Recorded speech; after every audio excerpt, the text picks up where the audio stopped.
আল্লাহ আমার রব, এই রবি আমার সব। আল্লাহ আমার রব, এই রবি আমার সব। আল্লাহ আমার রব, এই রবি আমার সব। দমে দমে তনু মনে তারি অনুভব। আল্লাহ আমার রব, এই রবি আমার সব। আল্লাহ আমার রব, এই রবি আমার সব। তোমার দুনিয়াতে আমি যেদিকে তাকাই, অথই মুহাব্বতে ডুবে আছে সবাই। তোমার দুনিয়াতে আমি যেদিকে তাকাই, অথই নিয়ামতে ডুবে আছে সবাই।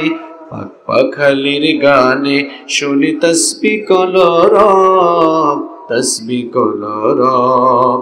আল্লাহ আমার রব, এই রবি আমার সব। আল্লাহ আমার রব, এই রবি আমার সব। তোমার মদদ পেলে আমি আর না কিছু চাই, তোমার প্রেমের অনল আমি কি দিয়ে নেভাই। তোমার মদদ পেলে আমি আর না কিছু চাই, তোমার প্রেমের অনল আমি কি দিয়ে নেভাই। যার হয়েছ তুমি তার নেই যে পরাভব, নেই যে পরাভব। আল্লাহ আমার রব, এই রবি আমার সব। আল্লাহ আমার রব, এই রবি আমার সব। দমে দমে তনু মনে তারি অনুভব। দমে দমে তনু মনে তারি অনুভব। আল্লাহ আমার রব, এই রবি আমার সব। পড়েন আলহামদুলিল্লাহ। আসসালামু আলাইকুম ওয়া রাহমাতুল্লাহি ওয়া বারাকাতুহু। ইন্নাল হামদালিল্লাহ, ইন্নাল হামদালিল্লাহিল্লাযী বিনি'মাতিহি তাতিম্মুস সালিহাত, الذي علم القرآن خلق الإنسان وكرم وعلمه من البيان ما لم يعلم. فسبحان الذي لا يحصى امتنانه باللسان ولا بالقلم. نستغفره ونتوب إليه، ونشهد أن لا إله إلا الله وحده لا شريك له، ونشهد أن سيدنا وسندنا وحبيبنا وطبيبنا وطبيب أرواحنا محمدا عبد الله ورسوله، أرسله بالحق بشيرا ونذيرا وداعيا إلى الله بإذنه وسراجا وقمرا منيرا. أما بعد، فقد قال الله تعالى في كلامه المجيد وفي فرقانه الحميد: أعوذ بالله من الشيطان الرجيم. بسم الله الرحمن الرحيم. إن الله وملائكته يصلون على النبي يا أيها الذين آمنوا صلوا عليه وسلموا تسليما সবাই দুরূদ ইব্রাহিম পড়েন اللهم صل على محمد وعلى آل محمد كما صليت على إبراهيم وعلى آل إبراهيم إنك حميد مجيد اللهم بارك على محمد وعلى آل محمد كما باركت على إبراهيم وعلى آل إبراهيم إنك حميد مجيد ربي زدني علما ربي زدني علما ربي اشرح لي صدري ويسر لي أمري واحلل عقدة من لساني يفقه قولي سبحانك لا علم لنا إلا ما علمتنا إنك أنت العليم الحكيم صدق الله العظيم বাংলাদেশের অত্যন্ত সুপরিচিত ঐতিহ্যবাহী কুমিল্লা জেলার বুড়িচং উপজেলার সদর না আদর্শ সদর উপজেলার সফুরা বিবি দারুল কোরআন নুরানি ও হাফিজিয়া মাদ্রাসা কমিটি ও যুব সংঘের উদ্যোগে আয়োজিত অষ্টম বার্ষিক 2 দিন ব্যাপী ঐতিহাসিক তাফসীরুল কোরআন মাহফিলের আজকের প্রথম দিবসের চলমান অধিবেশনের মুহতারাম সুনামধন্য সভাপতি বিশিষ্ট সমাজসেবক অত্র এলাকার সকলের অত্যন্ত প্রিয় মানুষ জনাব আবুল কালাম আজাদ সাহেব আতারাল্লাহু উমরাহু ওয়া বারাকাল্লাহু ফি হায়াতিহি আমরা সবাই বলি আমিন আমিন আজকের প্রোগ্রামের সম্মানিত চিফ গেস্ট বিশিষ্ট সমাজসেবক বিশিষ্ট রাজনীতিবিদ অত্র এলাকার গণমানুষের প্রিয় ব্যক্তিত্ব 1 নং কালীরবাজার ইউনিয়ন পরিষদের স্বনামধন্য সুযোগ্য চেয়ারম্যান জননন্দিত জননেতা জনাব আলহাজ সেকান্দার আলী সাহেব আল্লাহ তাআলা ওনাকে কোরআনের জন্য কবুল করুন আমরা বলি আমিন আজকের এই মাহফিলে আমার আগে কথা বলেছেন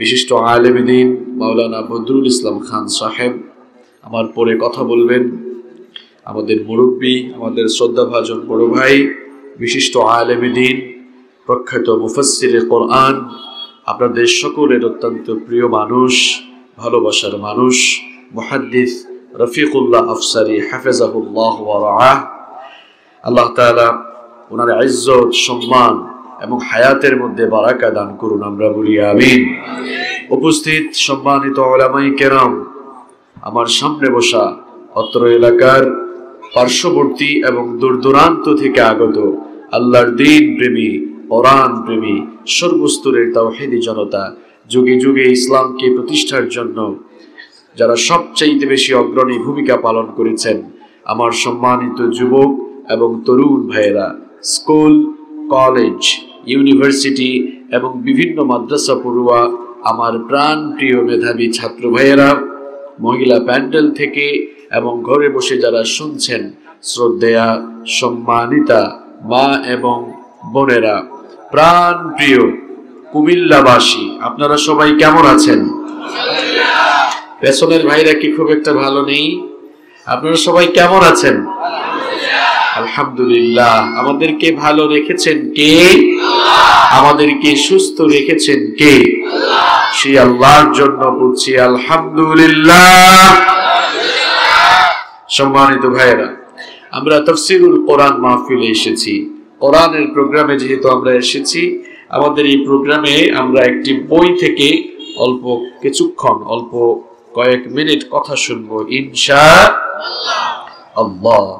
আমরা যে বই থেকে কথা বলবো, যে বই থেকে কথা শুনবো, সে বইটার নাম কি? যারা কথা বলে না তারা কি মুখের ভেতরে খড় ঢুকিয়ে বসেছে যে কথা বলবেই না, এরকম কোন নিয়ত করে বসেছে? তাহলে কথা বলতে হবে। আমরা কোরআনের মাহফিলে বসেছি, একটি বই থেকে কথা বলবো এবং শুনবো ইনশাআল্লাহ। যে কিতাব থেকে কথা বলবো এবং শুনবো সেই কিতাবের নাম, আরেকটু আওয়াজ দিয়ে বলেন, সেই কিতাবের নাম আল কোরআন। এই কিতাব আপনাদের ঘরে আছে তো? আপনারা খুলেন তো মাঝে মাঝে, নাকি ময়লা পড়ে অবস্থা খারাপ এরকম? নাকি মাঝে মাঝে কোরআন পড়েন তো আপনারা? আচ্ছা, এই কোরআনের সাথে মোটামুটি আপনাদের পরিচয় আছে না? তাহলে সবাই একটু আওয়াজ করে বলেন, কোরআন নাজিল করেছেন কে? কোরআন কোন ফেরেশতার মাধ্যমে নাজিল হয়েছে? সবাই বলেন। কোরআন কোন মাসে নাজিল হয়েছে? কোরআন কোন রাতে নাজিল হয়েছে? কার উপরে নাজিল হয়েছে? মাশাআল্লাহ, মুহাম্মদ সাল্লাল্লাহু আলাইহি ওয়াসাল্লাম। এই কোরআন কয় ঘন্টা কিংবা কতদিনে নাজিল হয়েছে? এটার উত্তর আমরা আর জানি না। কোরআন কতদিনে নাজিল হয়েছে জানেন তো আপনারা? একদিনে নাজিল হয়েছে না। এই কোরআন কতদিনে নাজিল হয়েছে? বিশ্ব নবী সাল্লাল্লাহু আলাইহি ওয়াসাল্লামের নবুয়তের সুদীর্ঘ 23 বছর সময়ে ধীরে ধীরে পর্যায়ক্রমিক ভাবে ধারাবাহিক ভাবে এই কিতাব নবীজির উপরে নাজিল করেছেন কে? এই কিতাব সুদীর্ঘ 23 বছরে আমার নবীর কাছে নাজিল হয়েছে। আজ আমরা সেই কোরআন থেকে কথা শুনছি, অথচ এই কোরআন রাসূল করিম সাল্লাল্লাহু আলাইহি ওয়াসাল্লামের উপরে যখন নাজিল হওয়া শুরু হলো, নাজিল হওয়া যেদিন থেকে শুরু হলো সেই দিনই কিন্তু আমার নবী নবুয়ত পেয়েছেন। তো নাজিল হওয়ার দিন থেকে নিয়ে এই কিতাবের নাজিল হওয়ার শেষ পর্যন্ত, আমার নবীজির ওফাত পর্যন্ত, নবীজির জীবনটাকে আমরা দুই ভাগে ভাগ করতে পারি। আবার নবীজির জন্ম থেকে আমরা ওফাত পর্যন্ত নবীজির জীবনকে আমরা 3 ভাগে ভাগ করতে পারি। কয় ভাগ? আমার কথা বুঝেন তো আপনারা? আমি শারীরিকভাবে একটু অসুস্থ, এই জন্য আস্তে আস্তে কথা বলছি, বুঝতে অসুবিধা হচ্ছে না তো? তাহলে নবীজির জীবনকে আমরা 3 ভাগে ভাগ করতে পারি। নাম্বার 1, জন্ম থেকে নিয়ে নবুয়ত পূর্ব পর্যন্ত। এরপরে নাম্বার 2 নম্বর হচ্ছে নবুয়ত পাওয়ার পর থেকে মাইগ্রেশন, অর্থাৎ হিজরতের আগ পর্যন্ত, যেটাকে বলা হয় মাক্কি জিন্দেগি বা মাক্কি জীবন। আর মাইগ্রেশনের পর, অর্থাৎ হিজরতের পর থেকে নিয়ে ওফাত পর্যন্ত মদিনার যে জিন্দেগি, সেটাকে আমরা বলি মাদানী জীবন, তাই না? তো রাসূল করিম সাল্লাল্লাহু আলাইহি ওয়াসাল্লাম 40 বছর বয়সে নবুয়ত পেলেন, রিসালাত পেলেন। তখনই তার উপরে হেরা গুহায় ওহী নাজিল হলো। ওহী নাজিল হওয়ার পর থেকে রাসূল করিম সাল্লাল্লাহু আলাইহি ওয়াসাল্লাম নবুয়তের রিসালাতের এই দায়িত্ব আঞ্জাম দিতে গিয়ে তিনি কি কি চরম পরিস্থিতির সম্মুখীন হয়েছিলেন।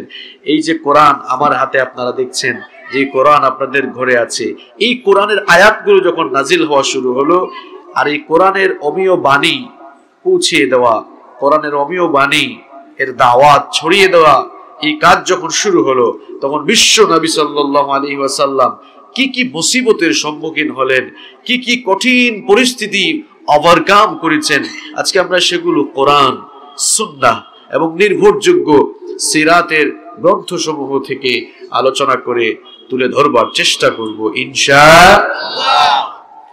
40 বছর বয়সে বিশ্ব নবী সাল্লাল্লাহু আলাইহি ওয়াসাল্লামের কাছে হেরা গুহায় যখন সাইয়েদনা জিবরিল ওহী আগমন করলেন, বিশ্ব নবী সাল্লাল্লাহু আলাইহি ওয়াসাল্লামের কাছে হেরা গুহায় যেদিন প্রথম ওহী নাজিল হয়ে গেল, বিশ্ব নবী সাল্লাল্লাহু আলাইহি ওয়াসাল্লাম সেদিন থেকে আল্লাহর দ্বীনের দাওয়াত শুরু করে দিলেন। কুমিল্লার ভাইয়েরা ভালো করে শোনেন, 40 বছর বয়সের আগ পর্যন্ত কোরআন নাজিল হওয়ার আগ পর্যন্ত আমার নবী আরবের সবগুলো কাফের মুশরিকের কাছে অত্যন্ত ভালোবাসার মানুষ হিসেবে পরিগণিত ছিলেন। আরবের সকলেই বিশ্ব নবী সাল্লাল্লাহু আলাইহি ওয়াসাল্লামকে অত্যন্ত ভালোবাসত, মহব্বত করত, পছন্দ করত। বিশ্ব নবী সাল্লাল্লাহু আলাইহি ওয়াসাল্লামের চারিত্রিক মাধুর্যতায় মুগ্ধ হয়ে তারা আল্লাহর নবীকে আল আমিন বলে উপাধি দিয়েছিল। বিশ্ব নবী সাল্লাল্লাহু আলাইহি ওয়াসাল্লামকে তারা এতটাই আমানতদার, এতটাই বিশ্বস্ত মনে করত যে তাদের ধন সম্পদ, টাকা পয়সা এনে বিশ্ব নবী সাল্লাল্লাহু আলাইহি ওয়াসাল্লামের কাছে আমানত রাখত, গচ্ছিত রাখত। এতটা পছন্দ করত, এতটা বিশ্বাস করত, এতটা ভালোবাসতো। কিন্তু যেই দিন বিশ্ব নবী সাল্লাল্লাহু আলাইহি ওয়াসাল্লামের কাছে ওহী নাযিল হলো, যেই দিন থেকে আমার নবী কালেমার দাওয়াত, দ্বীনের দাওয়াত শুরু করে দিলেন, সেই ভালোবাসার মানুষটাই এবার তাদের কাছে সবচাইতে খারাপ মানুষ হিসাবে পরিগণিত হয়ে গেলেন। যেই নবীকে তারা আল আমিন উপাধি দিয়েছিল, এবার সেই একই নবীকে তারা পাগল বলা শুরু করলো, জাদুকর বলা শুরু করলো, গণক বলা শুরু করলো, কবি বলা শুরু করলো। আমার নবী তো কারো ঘর বাড়ি গিয়ে দখল করেন নাই, আমার নবী তো কারো পাকা ধানে মই দেন নাই, আমার নবী তো কারো সম্পদ জোর করে আত্মসাৎ করেন নাই, লুটপাট করেন নাই। তাহলে কেন তারা বিশ্ব নবীকে নিয়ে ঠাট্টা উপহাস শুরু করলো? কেন তারা আল্লাহর নবীকে নিয়ে উপহাস শুরু করলো, গালিগালাজ শুরু করলো?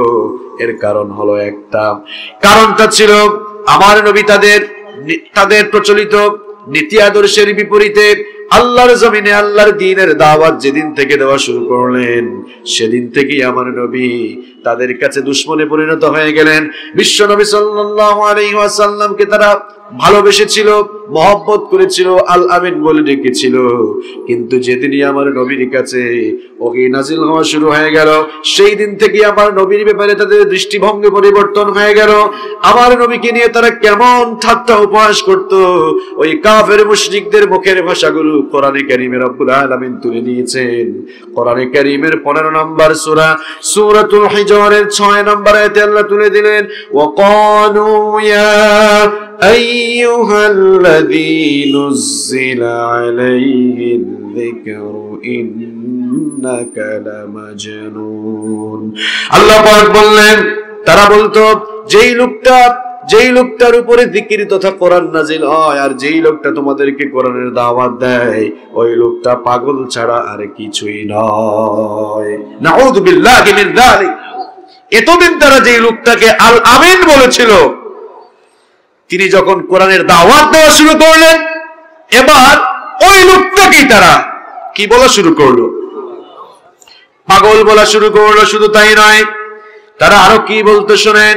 কোরআন কারীমের 38 নম্বর সূরা সূরাতুস সাদের 4 নম্বর আয়াতে আল্লাহ তুলে দিলেন, ওয়াজিবু আন জাআহুম মুনযিরুম মিনহুম ওয়াকালাল কাফিরুনা হাযা সাহিরুন কাযযাব। আল্লাহ পাক বলছেন, তারা অবাক হয়ে যেত, বিস্মিত হয়ে যেত, হতবাক হয়ে যেত। তাদেরই মধ্য থেকে একজন লোককে নবুয়তের জন্য নির্বাচন করা হলো, এজন্য তারা অবাক হয়ে যেত।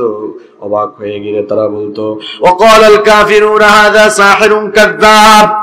যেই লোকটা তোমাদেরকে দ্বীনের দাওয়াত দেয়, যেই লোকটা তোমাদেরকে কোরআনের দাওয়াত দেয়, ওই লোকটা জাদুকর আর মিথ্যাবাদী ছাড়া আর কিছুই নয়। নাউযু বিল্লাহি মিন যালিক। যেই লোকটা তোমাদেরকে কোরআনের দাওয়াত দেয়, এই লোকটা জাদুকর, এই লোকটা মিথ্যাবাদী ছাড়া আর কিছুই নয়। এই যে রাসূল করিম সাল্লাল্লাহু আলাইহি ওয়াসাল্লামকে কাফের মুশরিকগুলো পাগল, জাদুকর, গণক, কবি, মিথ্যাবাদী বলছে, আমার নবীর অপরাধ, তিনি কি ওইসব কাফের মুশরিকদের ধন সম্পদ লুটপাট করেছে? এই কথা কন না কেন? জোর করে দখল করেছে? অপরাধ একটাই, আল্লাহর জমিনে আল্লাহর দ্বীনের দাওয়াত দেওয়া, আল্লাহর জমিনে কোরআনের প্রচার করা, ঠিক কি না? কাফের মুশরিকদের উত্তরসূরিরা আজও দুনিয়ায় আছে, কিয়ামত পর্যন্ত তারা থাকবে। নবী তো দুনিয়া থেকে বিদায় হয়েছেন, নবীদের ওয়ারিস হয়ে, নবীর ওয়ারিস হয়ে যারা এই জমিনে আল্লাহর দ্বীনের পক্ষে কথা বলে, আল্লাহর কোরআনের দাওয়াত দেয়, আজকে কাফের মুশরিকদের উত্তরসূরিরা তারাও নবীগণের উত্তরসূরি আলেম ওলামাদেরকে কটাক্ষ করে। অপরাধ শুধু একটাই, আল্লাহর কোরআনের কথা বলা, আল্লাহর কোরআনের প্রচার করা, আল্লাহর দ্বীনের দাওয়াত দেওয়া।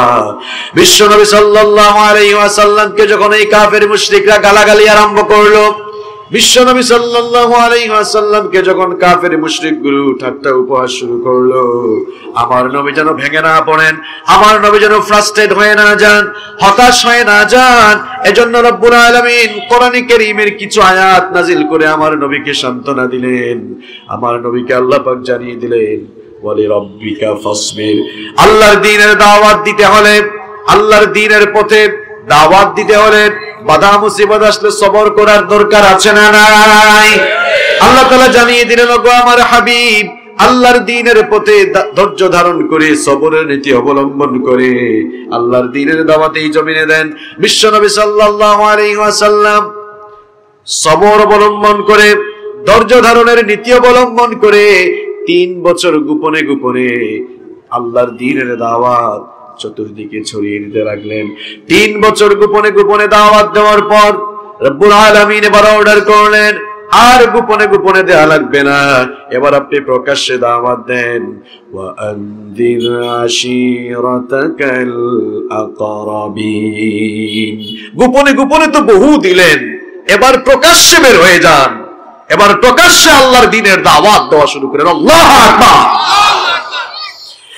যখনই আল্লাহ পাক অর্ডার করলেন, আজ থেকে এবার প্রকাশ্যে বের হন, প্রকাশ্যে কালেমার দাওয়াত দেওয়া শুরু করেন।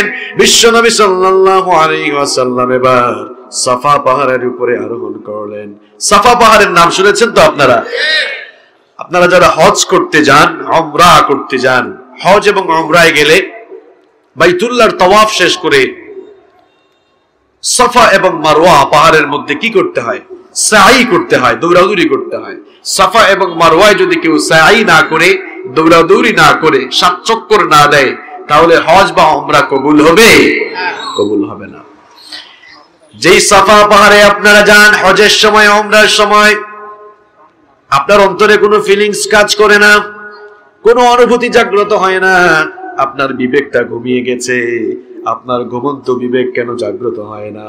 এই সাফা আর মারওয়া পাহাড়ে দৌড়াদৌড়ি করে হাজি সাফ হয়ে চলে আসেন, কিন্তু আপনি কি জানেন নাকি এই সাফা পাহাড়ে আমার নবী কোরআনের দাওয়াত দিতে গিয়ে এই সাফা পাহাড় আমার নবীর রক্তে রঞ্জিত হয়েছে। যেদিনই আল্লাহ পাক বললেন প্রকাশ্যে বের হয়ে যান, কিসসার কাহিনী নয়, বুখারীর বর্ণনা। বিশ্বনবী সাল্লাল্লাহু আলাইহি ওয়াসাল্লাম গিয়ে সাফা পাহাড়ে উঠলেন, সাফা পাহাড়ে আরোহণ করলেন। সাফা পাহাড়ে আরোহণ করলে তিনি ডাকলেন, ইয়া সাবাহা, ইয়া সাবাহা বলে সম্বোধন করলেন। এর অর্থ হচ্ছে সাবধান হও, সতর্ক হও। বাচ্চারা বলেন তো, আপনারা আপনাদের এলাকায় সকালবেলা ঘুম থেকে ওঠার পর আপনারা যদি শুনেন যে কোন লোক মাইকিং এর সময় বলছে সাবধান সাবধান, তাহলে মানুষ একটু কান লাগায় কিনা? কথা বলেন, কান লাগায় কিনা? তো বিশ্বনবী সাল্লাল্লাহু আলাইহি ওয়াসাল্লাম সাফা পাহাড়ে উঠে বললেন, ইয়া সাবাহা, সাবধান হয়ে যাও, সতর্ক হয়ে যাও। এই ঘোষণা যখনই দিলেন, কাফের মুশরিকরা চতুর্দিক থেকে পঙ্গপালের মতো এসে সাফা পাহাড়ের চতুর্দিকে সমবেত হয়ে গেল। এবার বিশ্বনবী সাল্লাল্লাহু আলাইহি ওয়াসাল্লাম তাদেরকে লক্ষ্য করে বললেন, আরাআইতুম লাউ আখবারতুকুম আন্না খায়রান বিসিফিন হাদাল জাবাল তুরিদু আন তুগীরা আলাইকুম আকুনতুম মুসাদ্দিকিয়া। আমি যদি তোমাদেরকে বলি এই পাহাড়ের অপর প্রান্তে শত্রুপক্ষ তোমাদেরকে আক্রমণ করার জন্য প্রস্তুতি নিয়েছে, তোমরা কি আমার কথা বিশ্বাস করবে নাকি? সকল কাফের মুশরিকরা সমস্বরে জবাব দিয়েছিল, সকল কাফের মুশরিকরা সমস্বরে জবাব দিয়েছিল, ওগো মুহাম্মদ বলেন সাল্লাল্লাহু আলাইহি ওয়াসাল্লাম, তোমাকে আমরা জীবনে কোনোদিন মিথ্যা বলতে শুনি নাই, সুতরাং তুমি যদি বলো অবশ্যই আমরা বিশ্বাস করব, কোনো সন্দেহ করব না। বিশ্বনবী সাল্লাল্লাহু আলাইহি ওয়াসাল্লাম তখন বললেন, তোমরা যদি আমাকে এতই সত্যবাদী মনে করো, তোমরা যদি আমাকে এতই ভালোবাসো, এত পছন্দ করো, তাহলে আমি তোমাদেরকে বলছি, শোনো, ফা ইন্নী নাযীরুল লাকুম বাইনা ইয়াদাই আযাবুন শাদীদ, আমি তোমাদের কাছে কঠিন আযাবের একজন সতর্ককারী হয়ে এসেছি।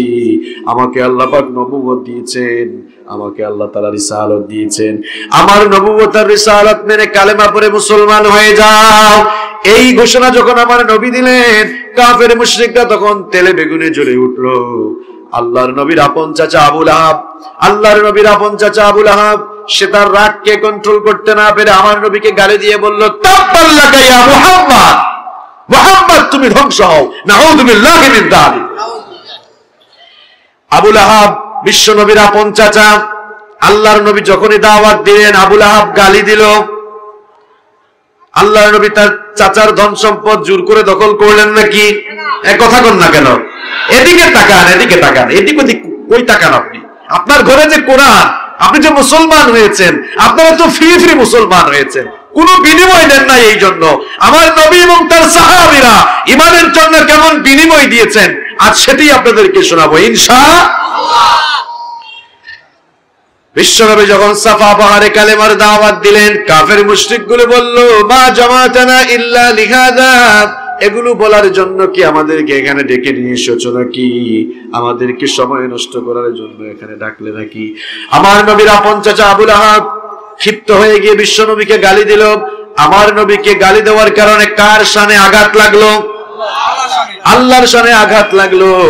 আবু লাহাবের গালির জবাব হিসাবে আল্লাহ তাআলা আবু লাহাবকে গালি দিয়ে আবু লাহাবের নামে সূরা নাজিল করে দিলেন, তাব্বাত ইয়াদা আবি লাহাবি ওয়া তাব, মা আগনা আনহু মালুহু ওয়া মা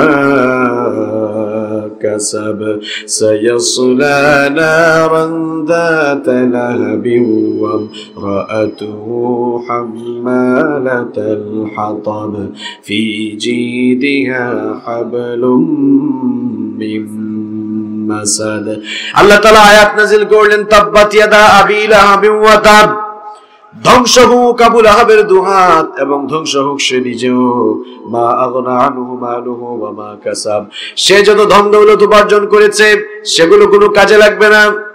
সায়াসলা নারান যাতা লাহাবিন ওয়া ইমরাআতুহু, সে এবং তার স্ত্রী চিরই লালিহান অগ্নিশিখায় নিক্ষিপ্ত হবে। হাম্মালাতাল হাতাব, তার স্ত্রীর অপরাধ ছিল পেছনে পেছনে মানুষকে লাগিয়ে দেওয়া। ফি জিদিহা হাবলুম মিন মাসাদ, এই জন্য তাদের গলার মধ্যে শক্ত রশি পাকানো থাকবে। আমার ভাইরা, যেই নবীকে গালি দেওয়া হলে স্বয়ং আল্লাহর শান আর মানে গিয়ে লাগে। কপাল পোড়া নবীর অনেক উম্মত এই দুনিয়ায় মুনাফিকের মতো বাস করে। নবীজির শান মান নিয়ে কটাক্ষ করা হলে ঘরের মধ্যে তারা চুপচাপ বসে থাকে। এরকম মুনাফিক মার্কা মানুষ কুমিল্লায় একজনও নাই। রাসূলের অপমানে যদি কাঁদলো না তোমার মন, মুসলিম নয়, মুনাফিক তুমি, রাসূলের দুশমন। আমার নবীর অপমানে, আমার নবীর সম্মানে আঘাত করলে তো স্বয়ং আল্লাহ তাআলার সম্মান খাটো হয়ে যায়। এজন্য আল্লাহ তাআলা আবু লাহাবের গালের জবাব হিসাবে আবু লাহাবের নামে সূরা নাজিল করেছেন। আল্লাহু আকবার। আবু লাহাব গালি দিয়েই ক্ষান্ত হলো না। আবু লাহাবের সামনে বড় একটা পাথর ছিল, ওই পাথরটা হাতে নিয়ে রাগকে কন্ট্রোল করতে না পেরে, তিরমিজি শরীফের বর্ণনা এসেছে, আবু লাহাব ওই পাথরটা হাতে নিয়ে আমার নবীজির মাথা মুবারকের দিকে ছুঁড়ে মারলো। ওই পাথরটা গিয়ে আমার নবীর মাথা মুবারকে পড়ে গেল। আমার নবীর মাথা মুবারক ফেটে এবার ফিনকি দিয়ে রক্ত বের হওয়া শুরু হলো। আরে কোন নবীর মাথা ফাটানো হলো? যেই নবীকে আল্লাহ তাআলা এত সুন্দর করে বানিয়েছেন, এত চমৎকার করে বানিয়েছেন। জাবের বিন সামুরা রাদিয়াল্লাহু আনহু বলেছেন, রাআইতু রাসূলুল্লাহি সাল্লাল্লাহু আলাইহি ওয়াসাল্লাম ফি লাইলাতিন ইদহিয়ান ওয়া আলাইহি হুল্লাতুন হামরা।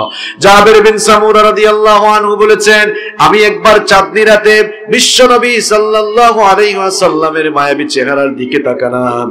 আমার নবী সেদিন লাল রঙের একটি চাদর পরিধান করেছিলেন। ফাজালতু আনজুরু ইলা রাসূলিল্লাহ, পরেন সাল্লাল্লাহু আলাইহি ওয়াসাল্লাম, ওয়া ইলাল কমার, আমি একবার আমার নবীর মায়াবী চেহারার দিকে তাকাই, আর আরেকবার আকাশের ওই পূর্ণিমার চাঁদের দিকে তাকাই। ফাইদা হুয়া ইনদি আহসানা মিনাল কমার, আমার কাছে মনে হলো আকাশের ওই পূর্ণিমার চাঁদের চেয়েও আমার নবীর মায়াবী চেহারা খানি আরো বেশি ঝলমল করছে। যেই নবীকে আল্লাহ তাআলা এত সুন্দর করে বানালেন, আবু লাহাব এবার সেই নবীর মাথা মুবারকে পাথর নিক্ষেপ করে বিশ্ব নবীর মাথা মুবারক ফাটিয়ে দিল। আমার নবীর মাথা মুবারক ফেটে এবার রক্ত বের হওয়া শুরু হলো। কুমিল্লার ভাইরা ভালো করে শুনেন, এই কোরআন, এই ইসলাম আল্লাহর জমিনে এমনি এমনি আসে নাই। এই কোরআন আর ইসলামের জন্য বিনিময় দিতে, এই কোরআন আর ইসলামের জন্য আমার নবী বিনিময় দিতে গিয়ে আমার নবীজি তার শরীর থেকে রক্ত ঢেলে দিয়েছেন। আমার নবীর শরীরের পবিত্র রক্তে সাফা পাহাড় রঞ্জিত হয়েছে, সাফা পাহাড় সিক্ত হয়েছে। বেহুশ হয়ে পড়ে গেলেন। আবুল আহাব বাড়িতে গেল। আবুল আহাবের দুইটা ছেলে ছিল, একজনের নাম উতবা, আরেকজনের নাম উতাইবা। উতবা আর উতাইবা বিশ্ব নবী সাল্লাল্লাহু আলাইহি ওয়াসাল্লামের দুই মেয়ে উম্মে কুলসুম আর রুকাইয়াকে বিয়ে করেছিল। আবুল আহাব বাড়িতে গিয়ে তার ছেলেদেরকে ডেকে বলল, আমার ছেলেরা শোনো, মুহাম্মদ আমাদের বাপদাদার ধর্মকে নষ্ট করে দিচ্ছে, সুতরাং মুহাম্মদের দুই মেয়েকে তোমরা তালাক দিয়ে তার বাড়িতে রেখে আসো। আবুল আহাবের কথা মোতাবেক আবুল আহাবের দুই ছেলে বিশ্ব নবীর দুই মেয়েকে সাথে নিয়ে তারা এবারে বিশ্ব নবীর বাড়িতে চলে গেল।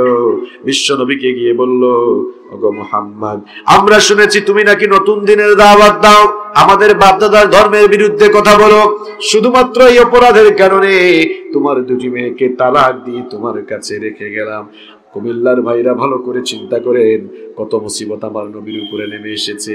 সামাজিক সম্পর্ক পর্যন্ত এখন বয়কট করা শুরু হয়ে গিয়েছে। অপরাধটা কি? অপরাধ হলো আল্লাহর কোরআন, আল্লাহর দিন, ইসলামের দাওয়াত দেওয়া, ঠিক কিনা? এত মুসিবত যখন নেমে এসেছে, আমার নবী তখন ভীত সন্ত্রস্ত হয়ে দাওয়াত বন্ধ করে দিয়েছেন, তাই না? কথা কোন না কেন, দাওয়াত বন্ধ করে দিয়েছেন। বিশ্ব নবীকে নিয়ে যখনই ঠাট্টা উপহাস করা হচ্ছে, যেই সময় আমার নবীকে গালিগালাজ করা হচ্ছে, আমার নবীকে তুচ্ছ তাচ্ছিল্য করা হচ্ছে, এমনকি আমার নবীর উপরে মারপিট করা হচ্ছে, জুলুম করা হচ্ছে, নির্যাতন করা হচ্ছে, এমনকি আমার নবীর সঙ্গে সামাজিক সম্পর্ক বয়কট হওয়া শুরু হয়ে গেল। তখনও আমার নবী হতাশ হয়ে, ফ্রাস্ট্রেট হয়ে আল্লাহর দ্বীনের দাওয়াত থামান নাই। ও মুসলমানেরা, আল্লাহর দ্বীনের পথ কখনো ফুল বিছানো ছিল না, কখনো কুসুমাস্তীর্ণ ছিল না। আল্লাহর দ্বীনের পথ, কোরআনের পথ, ইসলামী আন্দোলনের পথ সব সময় কণ্ঠকাকীর্ণ ছিল। এই পথে কাটা ছিল, এই পথ রক্ত দিয়ে পিচ্ছিল ছিল, ঠিক কিনা? সুতরাং এই পথে যারাই বের হবে, রক্তমাখা পিচ্ছিল পথে পাড়ি দেওয়ার জন্য তাদেরকে প্রস্তুতি নিতে হবে। আল্লাহর দ্বীনের দাওয়াত দেওয়ার জন্য যারাই বের হয়ে পড়বে, রক্ত দেওয়ার জন্য, জীবন দেওয়ার জন্য প্রস্তুত থাকা লাগবে। বিশ্বনবী সাল্লাল্লাহু আলাইহি ওয়াসাল্লামের উপরে চতুর্দিক থেকে মুসিবত নেমে আসা শুরু হয়ে গেল। এরপরেও আমার নবী কালেমার দাওয়াত থামান না, কোরআন প্রচারের কাজ থামান না।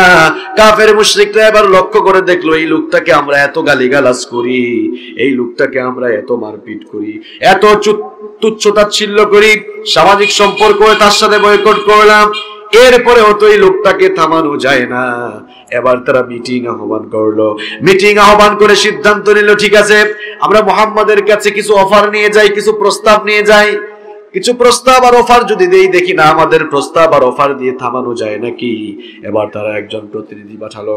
তারা অফার করলো, মুহাম্মদ শোনো, তোমার যদি মাথা খারাপ হয়ে যায়, তুমি যদি অসুস্থ হয়ে যাও, চিকিৎসার যদি পয়সা না থাকে, আমাদেরকে বলো, আমরা তোমার উন্নত চিকিৎসার ব্যবস্থা করব। তোমার যদি সম্পদ দরকার হয়, আমাদেরকে বলো, ধন সম্পদের মালিক বানাবো। তোমার যদি নেতৃত্ব দরকার হয়, আমাদেরকে বলো, নেতৃত্বের অংশ দিব। এমনকি আরবের সবচাইতে সুন্দরী রূপসী নারীকে যদি বিয়ে করতে চাও, তাও বলো, বিয়ের ব্যবস্থা করে দিব। কিন্তু আমাদের দাবি হলো, যে এই দাওয়াত শুরু করেছো, এই দাওয়াতটা তুমি বন্ধ করো, এই দাওয়াত থামিয়ে দাও। কাফের মুশরিকরা যখন আমার নবীর কাছে এই প্রস্তাব নিয়ে গেল, এই অফার নিয়ে গেল, আমার নবী তখন কাফের মুশরিকদের কথার জবাবে প্রস্তাবটা প্রত্যাখ্যান করে তাদেরকে তিনি বললেন, ওয়াল্লাহি, আল্লাহর কসম করে বলছি, লাউ ওয়াদাউ আশ-শামসি ফি ইয়ামিনি ওয়াল কমারা ফি ইয়াসারি আলা আন আতরুকা হাদাল আমর হাত্তা ইয়াযরাহু আল্লাহু আও উহলিকা ফীহি মা তারাকতু। আল্লাহর কসম করে বলছি, তোমরা যে সাধারণ অফারগুলো আমাকে দিয়েছো, এই সাধারণ অফারগুলো কেবলমাত্র নয়, বরং তোমরা যদি আকাশের ওই সূর্যটাকে আমার ডান হাতে দিয়ে দাও, আর আকাশের চন্দ্রটাকে আমার বাম হাতে এনে দাও, এরপরেও আমি মুহাম্মদ আল্লাহর দ্বীনের যে দাওয়াত শুরু করেছি, আল্লাহর দ্বীনের দাওয়াত দেওয়া কিংবা এই পথে দাওয়াত দিতে গিয়ে শহীদ হওয়া ছাড়া এই রাস্তা থেকে দূরে সরানো আমাকে কারো দ্বারা সম্ভব নয়। আল্লাহু আকবার। এত বড় অফার দেওয়া হলো, এত বড় প্রস্তাব দেওয়া হলো, কিন্তু আমার নবী তাদের প্রস্তাব রিজেক্ট করলেন। আমার নবী তাদের প্রস্তাব প্রত্যাখ্যান করলেন। কাফের মুশরিকরা এবার আরো বেশি ক্রোধান্বিত হয়ে গেল, আরো বেশি রাগান্বিত হয়ে তারা এবার সিদ্ধান্ত নিল, মুহাম্মদকে যেহেতু থামানো যায় না, এবার তার উপরে ভালো করে নির্যাতন শুরু করো। কুমিল্লার মুসলমানরা ভালো করে শোনেন, আমার নবীর উপরে এবার কেমন জুলুম নির্যাতন শুরু হলো। কাফের মুশরিকরা এবার আমার নবীজি যখন নামাজের মধ্যে সাজদায় যেতেন, কাফের মুশরিকরা উঠে নাড়ি ঘুরিয়ে এনে আমার নবীর মাথার উপরে ফেলে দিত। এমন অবস্থা হয়ে যেত, মাঝে মাঝে আমার নবীর দম বন্ধ হয়ে যাওয়ার উপক্রম হয়ে যেত, আমার নবীর দম বন্ধ হয়ে যাওয়ার উপক্রম হয়ে যেত। মাঝে মাঝে আম্মাজান, আবার মাঝে মাঝে ফাতেমা রাদিয়াল্লাহু আনহা এসে উঠে নাড়ি ভুঁড়িগুলো সরাতেন। এমন ভাবে তারা কষ্ট দিত, আমার নবীজির উপরে তারা এমন করে জুলুম নির্যাতন এবার শুরু করে দিল। বুখারীর বর্ণনায় এসেছে, বিশ্বনবী সাল্লাল্লাহু আলাইহি ওয়াসাল্লাম একবার কাবার চত্বরে সালাত আদায় করছেন। এক নিকৃষ্ট কাফের, তার নাম হলো উকবা বিন আবি মুআইত, সে তার গামছা দিয়ে পেঁচিয়ে, আমার নবীকে পেঁচিয়ে কাবা শরীফের চতুর্দিকে আমার নবীকে টানা হেঁচড়া করা শুরু করে দিল। এই অবস্থা যখন সাইয়েদনা আবু বকর রাদিয়াল্লাহু আনহু দেখলেন, সঙ্গে সঙ্গে এসে ওই নিকৃষ্ট কাফের থেকে আমার নবীকে প্রটেক্ট করলেন। আর তিনি ঘোষণা করলেন, আতাকতুলুনা রাজুলান আইয়াকুলা রাব্বি আল্লাহ, তোমরা কি অপরাধের কারণে এই লোকটাকে মেরেই ফেলবা নাকি, যে ঘোষণা করেছে আল্লাহ আমার রব? এই অপরাধের কারণে কি তোমরা এই লোকটাকে মেরেই ফেলতে চাও নাকি? এইরকম করে বিশ্বনবী সাল্লাল্লাহু আলাইহি ওয়াসাল্লামের উপরে জুলুম নির্যাতন আরম্ভ হয়ে গেল। আমার নবী যখন তায়েফের ময়দানে আল্লাহর দ্বীনের দাওয়াত নিয়ে গেলেন, একদিন আর 2 দিন নয়, একটানা 10 দিন তিনি তায়েফের ময়দানে অবস্থান করলেন। খেয়ে না খেয়ে তিনি তায়েফের ময়দানে একটানা 10 দিন আল্লাহর দ্বীনের দাওয়াত দিলেন, কোরআনের দাওয়াত দিলেন। একটা কাফের মুশরিক ইসলাম কবুল করলো না। আমার নবী তায়েফ থেকে যখন ফিরে আসতেছিলেন, তায়েফের নেতৃবৃন্দকে বললেন, আমি তো তোমাদের মধ্যে একটানা 10 দিন অবস্থান করলাম, আল্লাহর দ্বীনের দাওয়াত তোমাদের সামনে পেশ করলাম, তোমরা কেউই তো দ্বীন কবুল করলা না।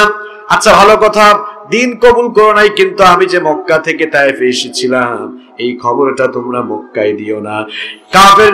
কাফের মুশরিকগুলো খবর তো মক্কায় পাঠিয়ে দিলই, তার পাশাপাশি তায়েফের দুষ্ট উশৃঙ্খল যুবকদেরকে ডেকে লেলিয়ে দিল, মুহাম্মদ যখন তায়েফ থেকে বিদায় নিবে তখন তোমরা 2 দিকে দাঁড়িয়ে মুহাম্মাদের উপরে পাথর বৃষ্টি মারবা, পাথরের আঘাতে আঘাতে তাকে জখম করে ফেলবা। আমার নবী যখন তায়েফ থেকে বিদায় নিচ্ছেন, আমার নবীর উপরে তায়েফের দুষ্ট বালকেরা পাথর বৃষ্টি শুরু করে দিল।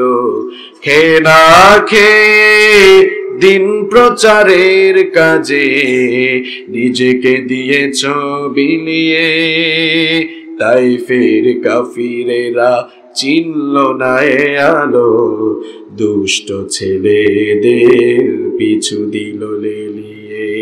খেয়ে না খেয়ে দিন প্রচারের কাজে নিজেকে দিয়েছ বিলিয়ে, তায়েফের কাফিরেরা চিনল না এ আলো, দুষ্ট ছেলেদের পিছু দিল লেলিয়ে।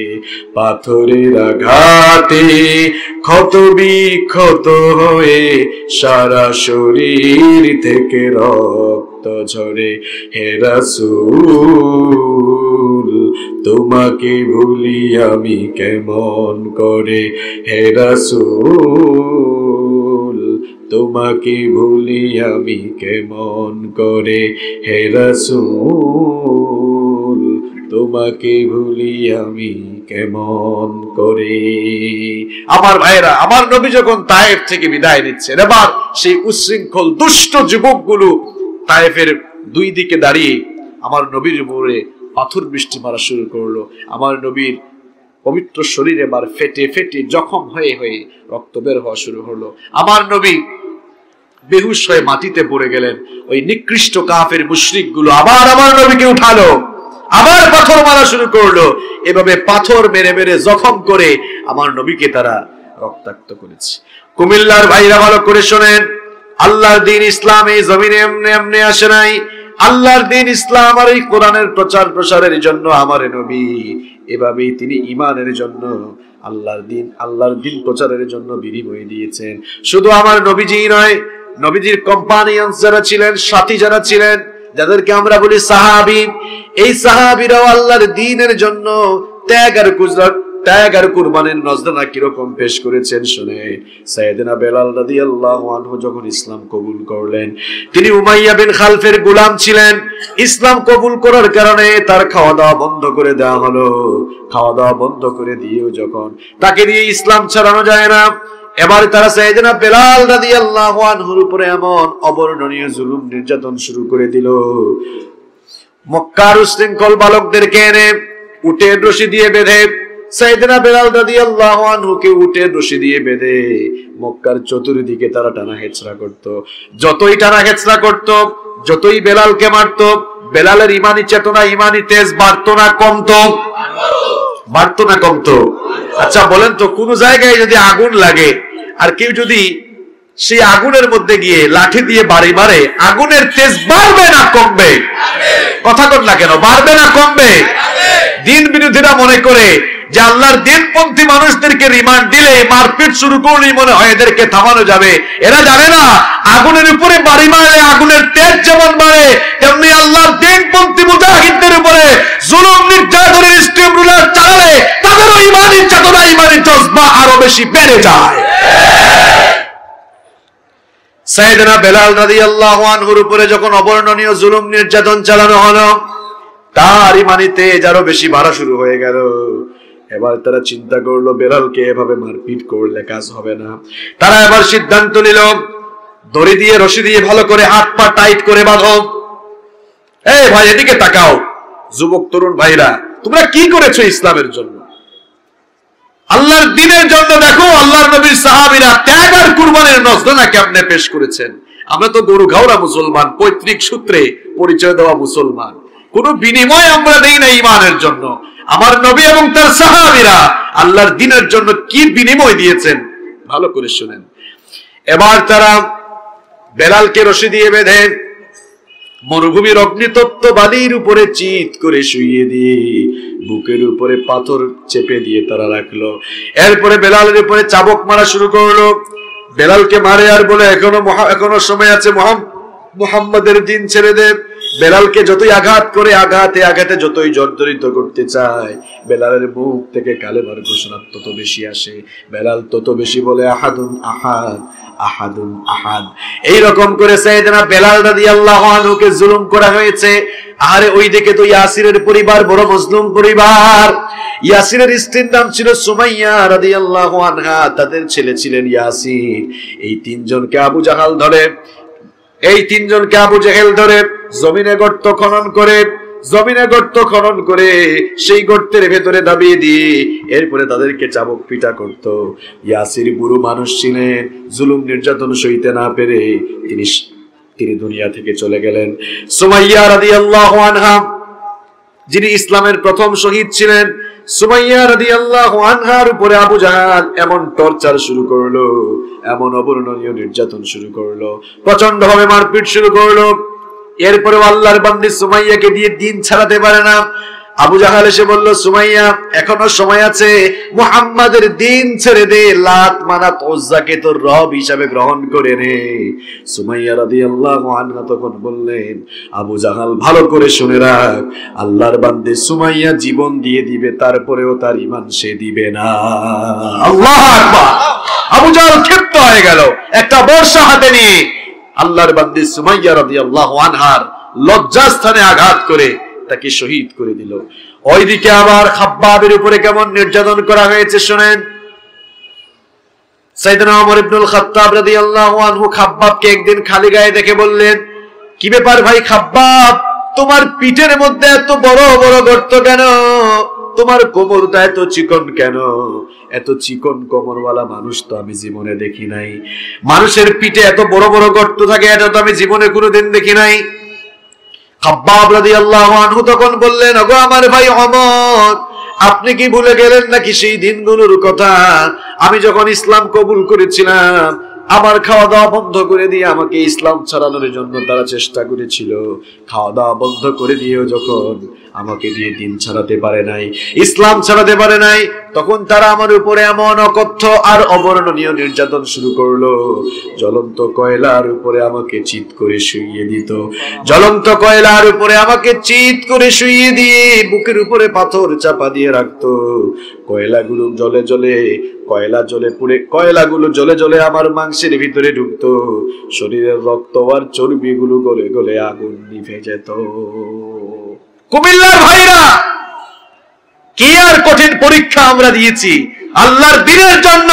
জ্বলন্ত কয়লার উপরে চিৎ করে শুইয়ে দেওয়ার পর সাইয়েদনা খাব্বাব রাদিয়াল্লাহু আনহু ঈমানের এমন অগ্নি পরীক্ষা দিয়েই তিনি আল্লাহর কাছে দামি হিসাবে, মর্যাদা সম্পন্ন ব্যক্তি হিসেবে পরিগণিত হয়েছেন, ঠিক কি না?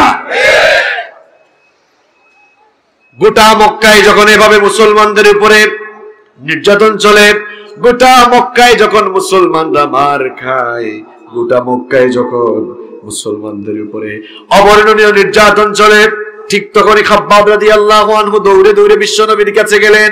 বুখারীর বর্ণনা, সাইয়েদনা খাব্বাব রাদিয়াল্লাহু আনহু বিশ্বনবীর কাছে গেলেন। বুখারী শরীফের মধ্যে হাদিসটি এসেছে, আন খাব্বাব ইবনুল আরাত قال شكونا إلى النبي صلى الله عليه وسلم وهو متوسد بردة له في ظل الكعبة। সাইয়েদনা খাব্বাব রাদিয়াল্লাহু আনহু বিশ্বনবীর কাছে অভিযোগ নিয়ে গেলেন।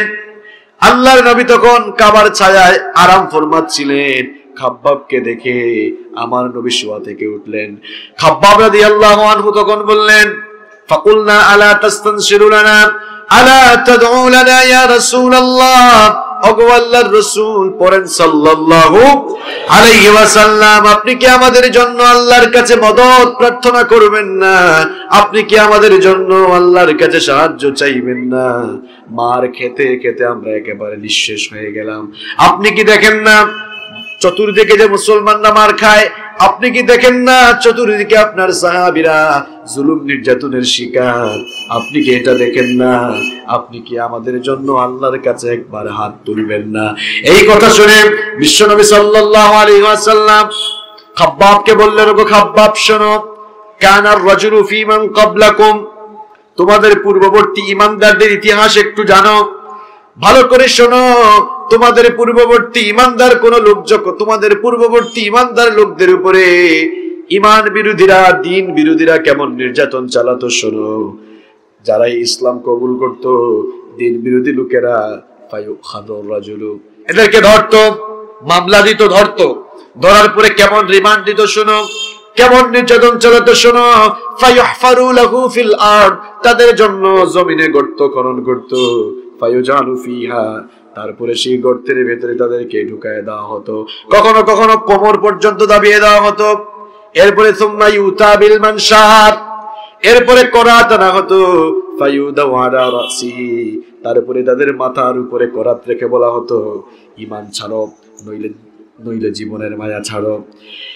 জীবন্ত মানুষগুলোকে গর্ত খনন করে গর্তের ভেতরে ঢুকিয়ে মাথার উপরে করাত রেখে জিজ্ঞেস করা হতো, প্রশ্ন করা হতো, সময় আছে, হয় ঈমান ছাড়ো নইলে জীবনের মায়া ছাড়ো। এমন কঠিন পরিস্থিতির সম্মুখীন হওয়ার পরেও সেই সকল লোকেরা তখন বলেছিল, আমরা আমাদের জীবন দিয়ে দিব, এরপরেও ঈমানের পথ আমরা ছাড়বো না। আল্লাহু আকবার। ফায়ুদাউ আলা রাসিহি, তাদের মাথার উপরে করাত রাখা হতো। ফায়ুজালু নিসফাইন, এরপরে জীবন্ত মানুষগুলোকে করাত চালিয়ে দ্বিখণ্ডিত করে ফেলা হতো। মা ইয়াসুদ্দুহু যালিকা আন